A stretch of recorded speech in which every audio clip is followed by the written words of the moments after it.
Bismillahirrahmanirrahim. Assalamualaikum warahmatullahi wabarakatuh. Perkenalkan, nama saya Ahmad Zaki Amil Firdaus, mahasiswa pasca sarjana IAIN atau UIN Ponorogo, program studi Pendidikan Agama Islam semester 2. Pada kesempatan kali ini saya akan mempresentasikan artikel saya yang berjudul Mukjizat dan Bukti Kenabian Nabi Muhammad SAW, yang dimana buku primernya atau rujukan utama yaitu berdasarkan kitab Rahmatan lil Alamin Muhammad Rasulullah karya Said bin Ali bin Wahf Al-Qahtani.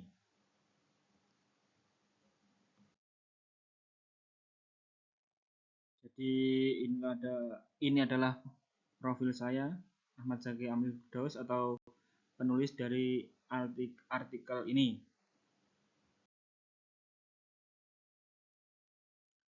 Pentingnya memahami mukjizat Nabi Muhammad SAW.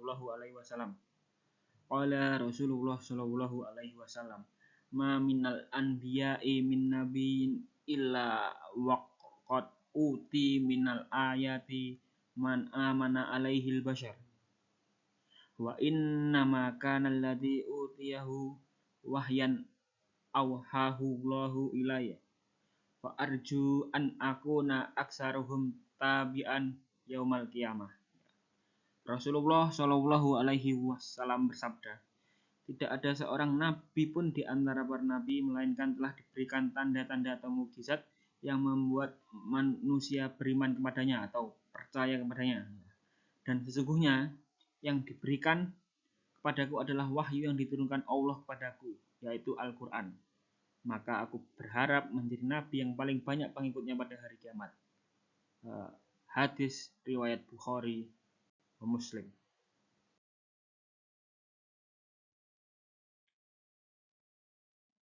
Pentingnya memahami mukjizat. Kenapa penting memahami mukjizat? Yang pertama yaitu memperkuat keimanan. Mukjizat atau terutama Al-Quran adalah bukti nyata kenabian Nabi kita Nabi Muhammad SAW. Memahaminya membantu umat untuk mengokohkan keimanan kepada Allah dan Rasul-Rasulnya. Terus yang kedua yaitu menangkal penyimpangan. Pemahaman terhadap mukjizat itu seperti Al-Quran atau peristiwa-peristiwa Isra Mi'raj menjadi benteng terhadap ajaran-ajaran sesat dan klaim kenabian palsu, seperti Musailamah Al-Kadzab dan lain-lain. Terus selanjutnya membentuk karakter Islami. Mukjizat Nabi termasuk akhlak mulia atau akhlak yang diajarkan Nabi kepada umatnya menjadi teladan untuk membentuk karakter yang sabar, bijaksana, beretika, sebagaimana dijelaskan dalam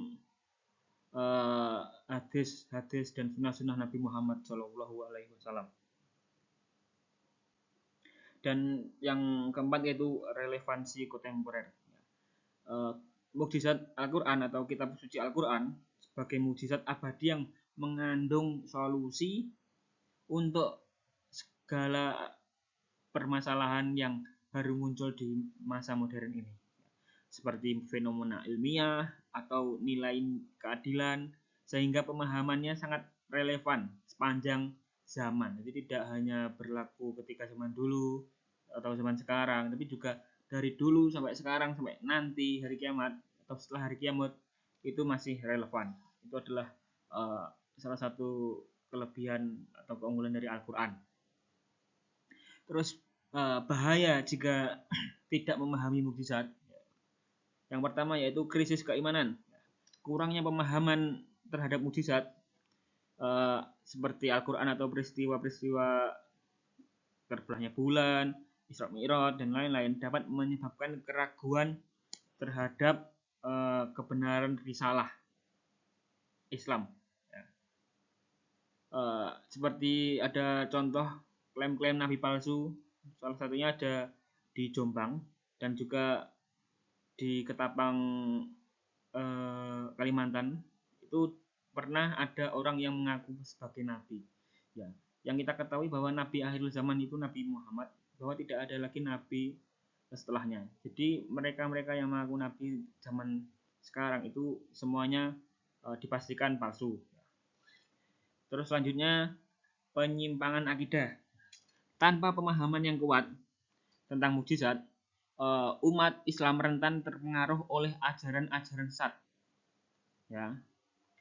Maka dari itu sebagai umat Islam yang baik dan taat dan patuh, kita harus membentengi atau harus memiliki keilmuan dan pengetahuan dan pemahaman tentang mukjizat-mukjizat Nabi Muhammad, ya, entah mukjizat Al-Quran atau yang lain atau semuanya harus diimani dan juga dipahami. Terus yang ketiga adalah degradasi nilai sosial dan etika. Tadi disebutkan bahwa salah satu mukjizatnya yaitu akhlak mulia yang diteladankan kepada umat-umatnya, ya, untuk membentuk karakter Islami. Ya. Ketidakpahaman itu menyebabkan manusia hidup tidak ada moralnya dan tidak ada akhlaknya, sehingga dunia akan hancur dan tidak ada peri kemanusiaan lagi dalam dunia ini. Terus yang keempat yaitu penolakan terhadap kebenaran. Seperti kaum musyrik yang menganggap mukjizat Nabi Muhammad atau mukjizat nabi-nabi itu sihir, ya, itu karena mereka itu menyangkal itu, ya, tidak percaya. Jadi mereka tidak mengakui sehingga terjadi penolakan terhadap kebenaran. Itu tadi penjelasan tentang betapa pentingnya memahami mukjizat dan juga bahaya-bahayanya kita jika kita tidak memahami apa saja makna dan fungsi mukjizat Nabi Muhammad SAW. Bukti kenabian Nabi Muhammad SAW itu meliputi yang pertama mukjizat Al-Quran, ya, kitab suci abadi relevan sepanjang zaman dengan keindahan bahasa atau balagohnya, berita-berita goib yang tidak kita ketahui bisa kita ketahui sekarang dikarenakan tertulis dalam Al-Quran, dan juga mukjizat-mukjizat yang ilmiah yang relevan dan juga baru diketahui oleh ilmuwan masa kini, padahal di dalam Al-Quran sudah tertulis ribuan tahun yang lalu. Ya, itu Al-Quran. Terus yang kedua itu mukjizat indrawi. Apa itu mukjizat indrawi? Ya, peristiwa seperti Isra Mi'raj, terbelahnya bulan, terus ada makhluk-makhluk yang terpengaruh terhadap Nabi Muhammad, tunduknya alam dan benda mati. Juga ada keajaiban air dan makanan. Itu membuktikan bahwa kebenaran risalah beliau, kebenaran risalah Nabi Muhammad, bahwa itu benar-benar utusan Allah, tidak palsu dan tidak berbohong, asli, ya.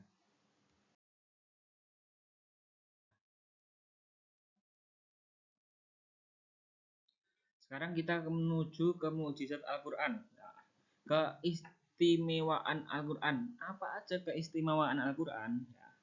Yang pertama itu wahyu dan mukjizat terbesar yang diterima oleh Nabi Muhammad, ya.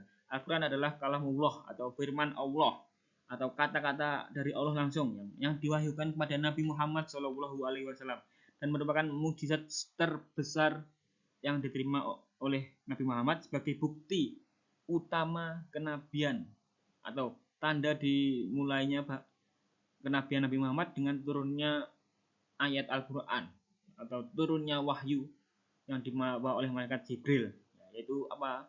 Al-Quran. Terus keistimewaan selanjutnya itu kekal dan relevan. Keistimewaan utama yaitu sifatnya yang abadi, kekal dan relevan sepanjang zaman, menjadikannya hujah yang terus berlaku dari dulu sampai akhir zaman. Terus selanjutnya keaslian yang terjaga. Berbeda dengan kitab suci sebelumnya, keaslian Al-Quran dijamin dan dijaga langsung oleh Allah. Jadi tidak ada yang meragukan, atau kita tidak harus meragukan, dan kita harus percaya bahwa apa yang kita baca setiap hari itu adalah asli dari wahyu Allah yang dulu diterima Nabi Muhammad hingga sekarang tidak ada yang berubah. Terus pedoman hidup universal, yang selain bukti kenabian, ya, Al-Quran juga mengajarkan pedoman hidup bagi umat manusia, ya. Petunjuk bagi umat manusia untuk mencapai kebahagiaan di dunia dan di akhirat, ya. tidak hanya kebahagiaan di dunia, tapi juga yang paling penting yaitu kebahagiaan di akhirat juga. Jadi ketika kita berpedoman dengan Al-Quran, insya Allah hidup kita akan bahagia dunia dan akhirat. Sumber petunjuk orang yang bertakwa. Kitab suci Al-Quran secara spesifik menjadi petunjuk bagi orang-orang yang bertakwa tanpa ada keraguan di dalamnya. Terus selanjutnya, keindahan bahasa dan strukturnya. Al-Quran memiliki keunggulan dalam hal keindahan bahasa serta struktur penyampaiannya yang logis dan juga harmonis, runtut tek tek tek tek tek. Yes. Tidak ada seseorang pun di dunia ini yang bisa menyerupai tulisan dan keindahan bahasa Al-Quran. Ya, tidak ada, sampai sekarang pun tidak ada. Ya. Terus selanjutnya, dasar kehidupan Muslim. Setiap Muslim menjadikan Al-Quran sebagai dasar atau fondasi utama dalam menjalani kehidupan yang ideal.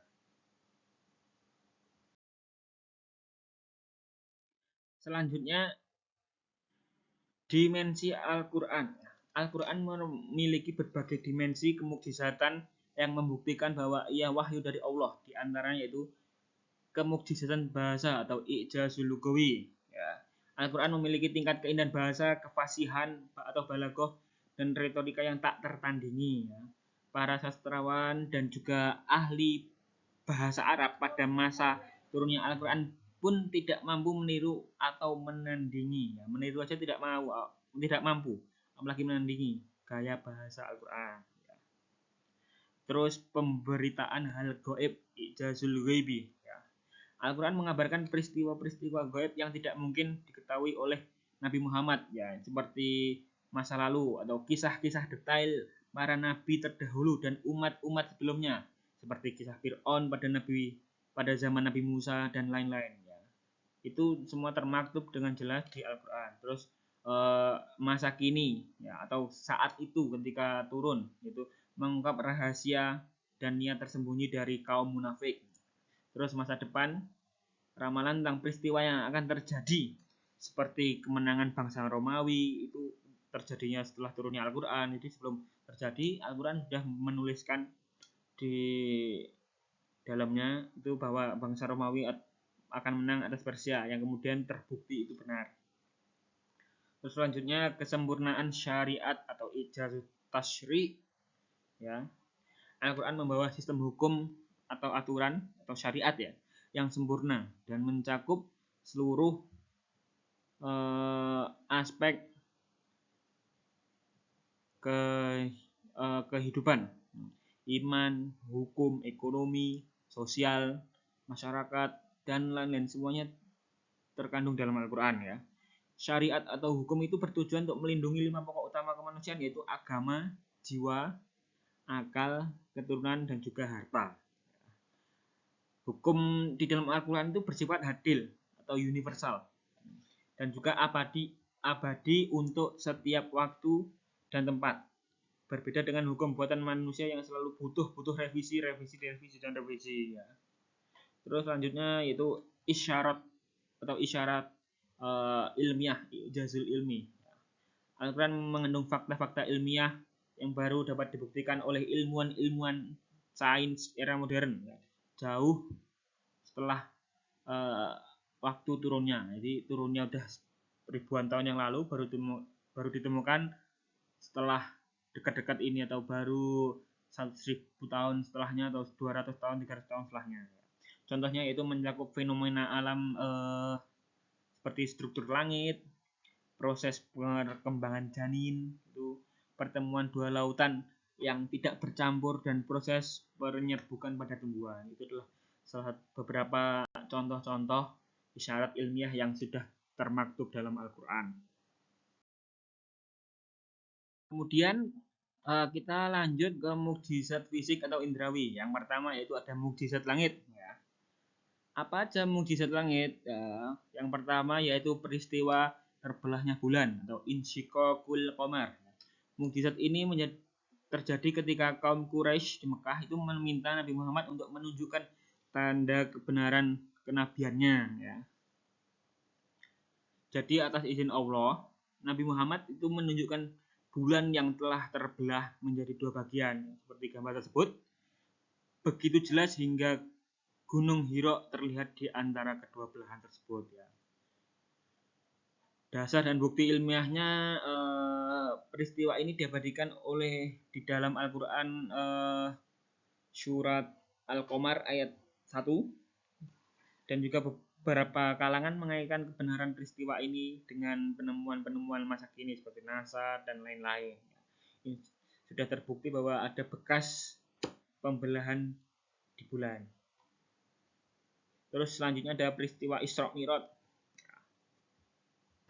yaitu perjalanan dua bagian yang dilakukan oleh Nabi Muhammad pada malam hari, yaitu perjalanan dari Masjidil Haram ke Masjidil Aqsa dan juga perjalanan naik ke Sidratul Muntaha, yaitu awal mula turunnya perintah melaksanakan sholat yang sampai sekarang kita lakukan dalam satu hari itu 5 kali ya. Jadi setelah Isra Mi'raj ini, Nabi kembali ke bumi dan menceritakan peristiwa ini ke kaum Quraisy yang meragukannya sebagai bukti bahwa Allah menampakkan gambaran Baitul Maqdis kepada Rasulullah SAW, sehingga beliau dapat mendeskripsikannya atau menjelaskannya secara akurat dan detail kepada mereka.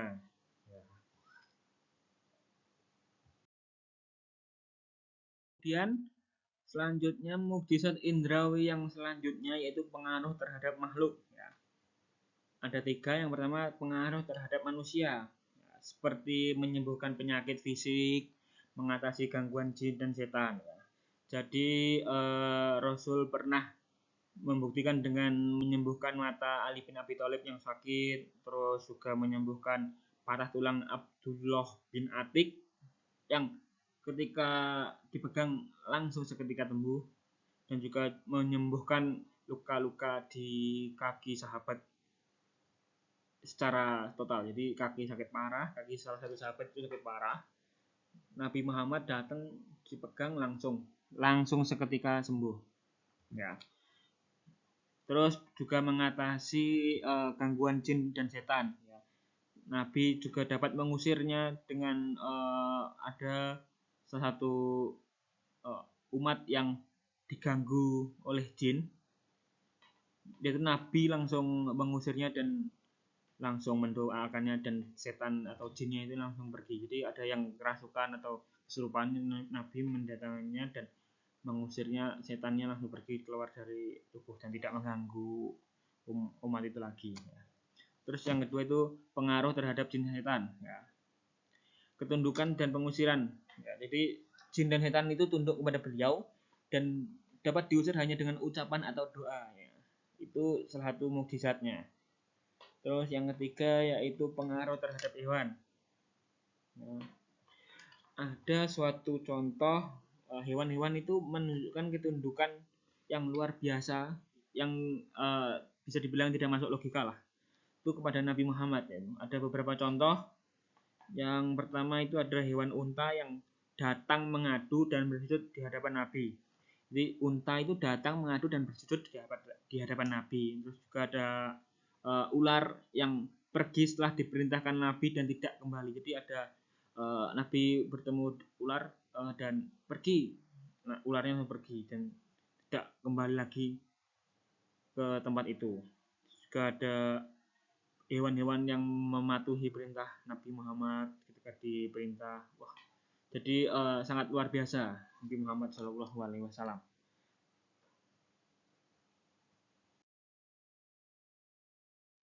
Mukjizat indrawi selanjutnya yaitu tunduknya alam dan benda mati kepada Nabi Muhammad ya. Yang pertama pohon ya. Buah kurma datang saat dipanggil ya. Jadi batang pohon kurma di Masjidil Haram menangis dan datang karena kehilangan zikir Nabi dan menjadi tenang setelah dipeluk beliau.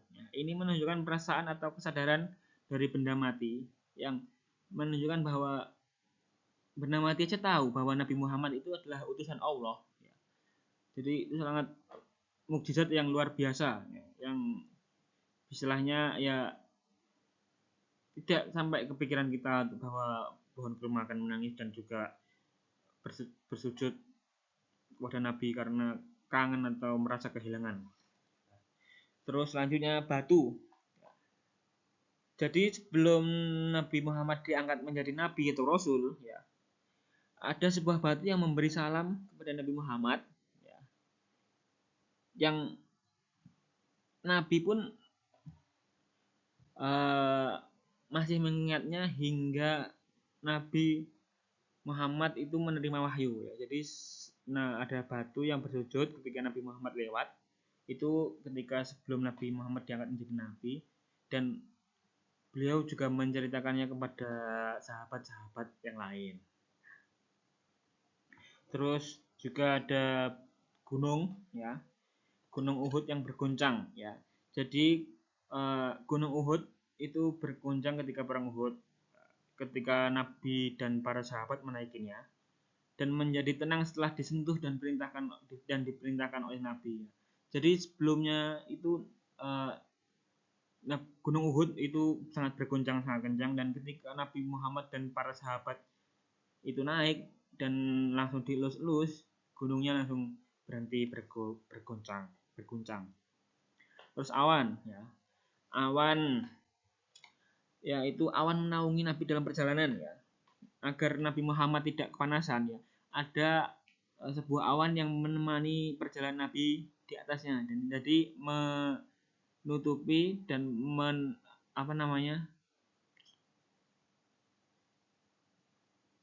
jadi Nabi Muhammad jadi tidak kepanasan gitu, dikarenakan ada awan yang menemaninya atau memayunginya lah istilahnya.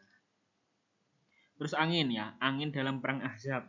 Dalam perang Ahzab Allah mengirimkan angin kencang yang meluluhlantahkan pasukan musuh atau bala tentara musuh sebagai mukjizat yang menunjukkan kendali Allah atas alam untuk menolong Nabi Muhammad SAW. Semua perintah ini membuktikan bahwa alam semesta tunduk kepada perintah Allah melalui utusannya, yaitu Nabi Muhammad SAW.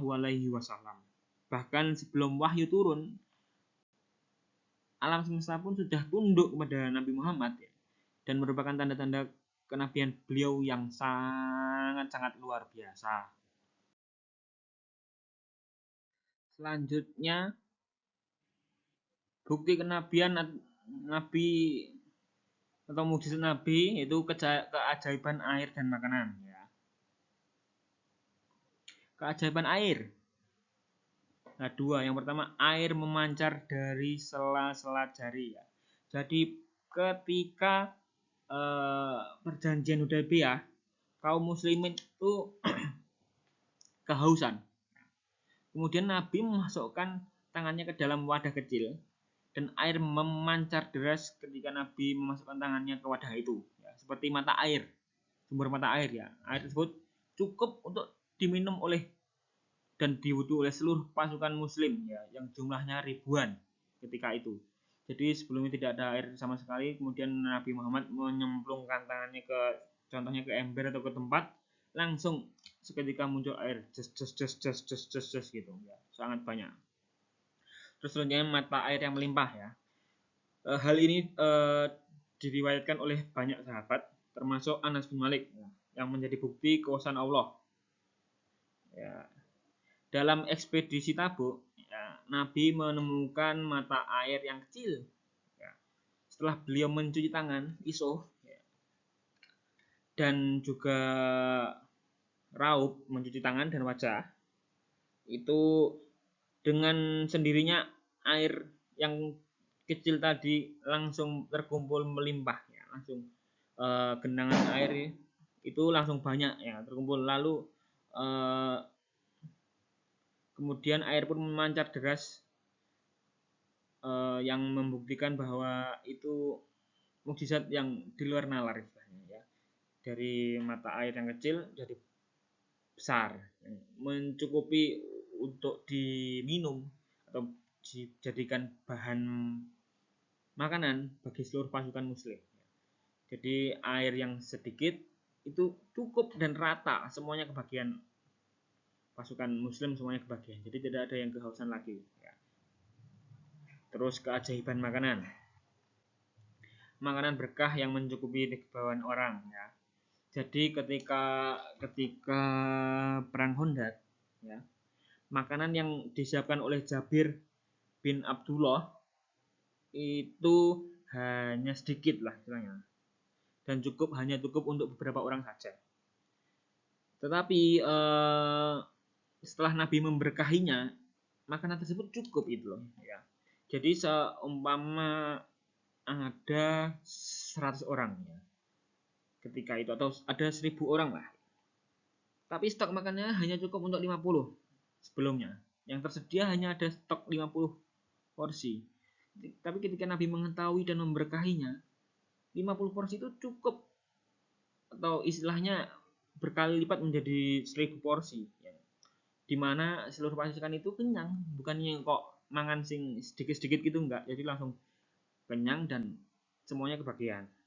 Nah, juga ada contohnya itu terjadi pada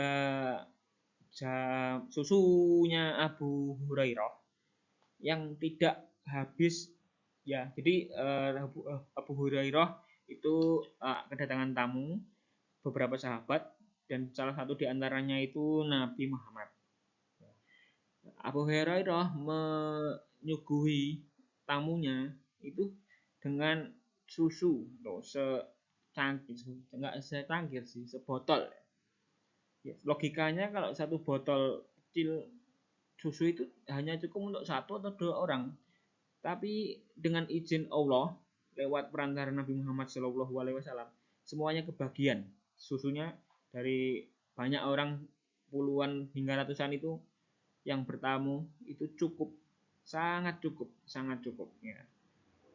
Gimana satu botol air bisa mencukupi sebanyak itu? Kan tidak mungkin kalau tidak Nabi Muhammad SAW.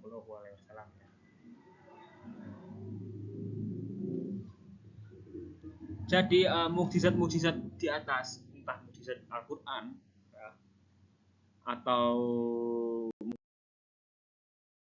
mukjizat Indrawi, itu menunjukkan bahwa Nabi Muhammad itu benar-benar Nabi yang diutus oleh Allah, tidak hanya Nabi palsu seperti Musailamah Kadzdzab dan lain-lain, yang harus kita imani ya.